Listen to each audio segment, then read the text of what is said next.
Hey everyone, and welcome back. Today we'll be talking about a post on PlayStation's blog from May 18th. This is regarding Sony's Project Leonardo, which officially got its name as the Access Controller. So today I'm going to go through with you my thoughts on it, the blog post itself, and a couple of things that I think are good ideas and what I would actually like to see from it. Because I do actually also have some concerns that we'll actually get to. So let's start this video and let's hop into it. Okay, so the blog post is first a look at new images and UI of the Access controller for PS5. An all-new accessibility control kit. I will say one thing before we scroll down a bit further. This actually does look like a good design. First revealed at CEC this year as Project Leonardo, the Access controller for PS5 is an all-new, highly customizable accessibility controller kit designed to help many players with disabilities play games more easily, more comfortably, and for longer periods. Developed in collaboration with accessibility experts, each Access controller will include analog stick caps, standard dome and ball stick caps, button caps in different shapes and sizes, including pillow button caps, flat button caps, wide button caps with 2 button sockets, overhang button caps, curve button caps, swappable button cap tags. Okay, so here is the 360-degree mount. Judging by this image here, you'll actually be able to do 8 different buttons at the same time. Okay, let's have a look at the next part, which is the Access controller UI. Beyond the wide range of hardware customization options, the Access controller features a myriad of ways for players to create personalized UI settings and configurations that unlock new ways to play. Controller pairing and analog stick adjustments. Up to 2 Access controllers and 1 Dualsense or Dualsense Edge wireless controller can be used together as a single virtual controller, allowing players to mix and match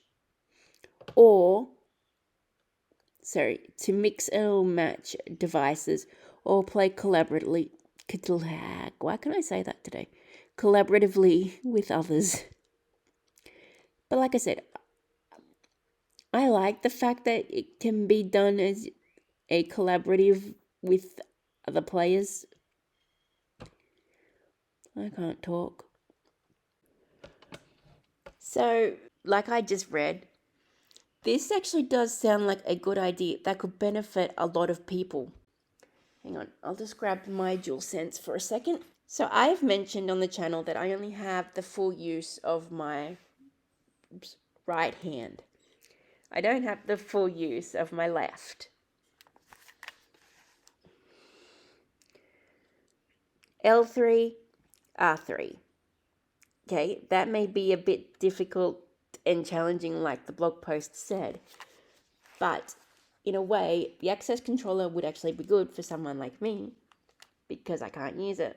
The way I usually have to use the L2, R2 the L2 and the R2 is by splaying my fingers out like this. But that doesn't actually help when I have to use the L3, or if I have to use the L2 and the R2. And, I just knocked something. And the action buttons here. So I do think this is a good idea that you can use alongside your DualSense. Okay, so let's get into the concerns now. These may just seem nitpicky, but they're still valid. The next concern I have actually has to do with the buttons. Are these buttons going to be easily to remove and to place onto the actual device itself? I mean, am I going to have to ask someone to help me actually switch out the buttons, or am I going to be able to do it myself? So that's actually kind of a concern, but not a major one. I mean, I do think it's doable. I don't have a DualSense Edge, so I don't know how that would actually work with that button input system. So the next concern has to actually do with the pricing. I mean, obviously this thing isn't ready for release yet, so we don't actually have a price margin.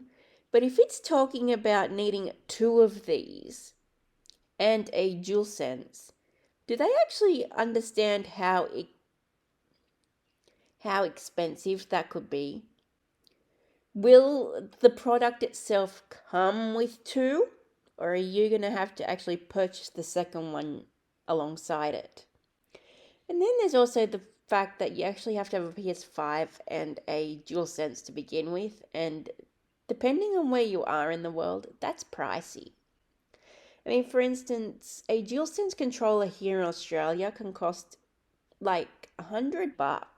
And the console itself with a DualSense controller is currently this PlayStation 5 bundle with 2 DualSense controllers is 889 Australian dollars.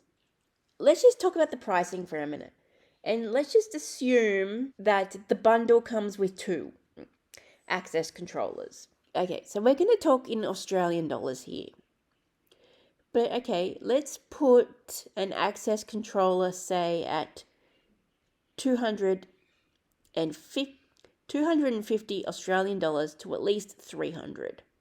That's assuming both come in the box.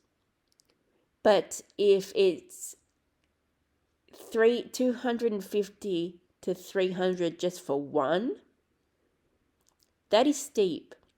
We're talking about a community that doesn't actually have all that much money to begin with. And all I'm saying is that the pricing has to be fair. And the last point that we'll be talking about is review models. If you are going to be sending out your products for review, do not just send it out to a regular reviewer of PlayStation content. Considering your market is people with physical disabilities, don't just send able-bodied reviewers your product.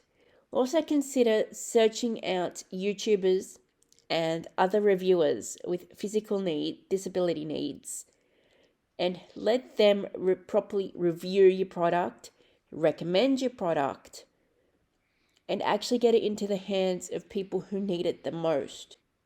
That's all I'm asking. Those have been my thoughts on Sony's PlayStation Access Controller for PS5.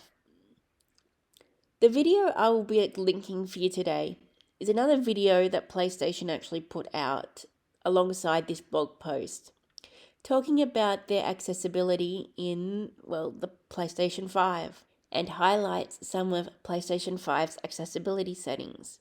Also, I'm going to link the original blog post for the controller down below so you can read it for yourself.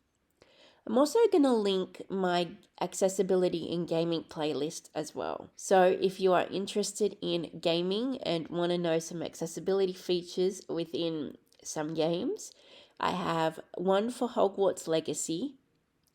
I have another for God of War Ragnarok. And I am currently working on 2 more with The Last of Us Part 2 and Spider-Man Miles Morales. Thank you for watching this video. I hope you're having a great day or great night, depending on where you are in the world, and I will see you in my next video.